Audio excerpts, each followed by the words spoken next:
I put this back to you. If you were hiring for someone with a disability, and if they came to you and just said, yeah, I'm in a wheelchair, what can I do? Versus, hey, I'm in a wheelchair. Here are some things that are available to help employers who currently don't have an active accommodations program. Here are some grants available for smaller companies who have less than 15 employees. And here's the minimum that I would require to be able to be successful in a role. You'd be like, oh, frick, thank you. Like, let's get to work. And that's the shift that we have to make. We have to make it as individuals with disabilities applying for jobs and working these jobs. And there's shifts we have to make as recruiters, as employers, as human beings. So we change that mindset and that mentality, and we start to open that world up to everybody. Yeah.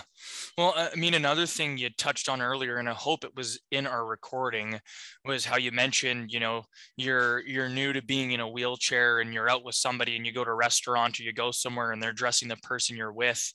And I wanted to ask if you've thought about why you think that is. Like, why do they not address you directly and they talk to the person you're with? What do you think is going through their head? Oh, you know, it's sad that it's this easy, and it is getting better. Yeah. Up until a year or so ago, how were people in wheelchairs or people with prosthetic limbs or people who had physical disabilities, how were they portrayed in movies, in TV shows, in commercials, in print advertising, and all of these things?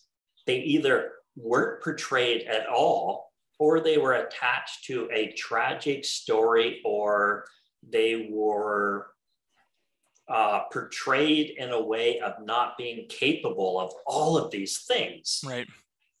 And you know what? The sad part is that there are so many people out there with these great intentions, but it's going to take time to remove those memories, to remove those thoughts, to remove that almost branding within our brain as to how we view people in certain situations and how they've been portrayed to us for years. Yeah. You know, and I wish I had this like super easy answer how, you know, collectively we could fix it. But let's be honest, if it took 100 years to build something, you know, is it going to take 100 years to fix it? No, but it's going to take time. And I think for myself, the biggest lesson that I share with anyone is that it's okay for you to be frustrated or for you to be angry or dismissed in your thoughts around how you've just been treated.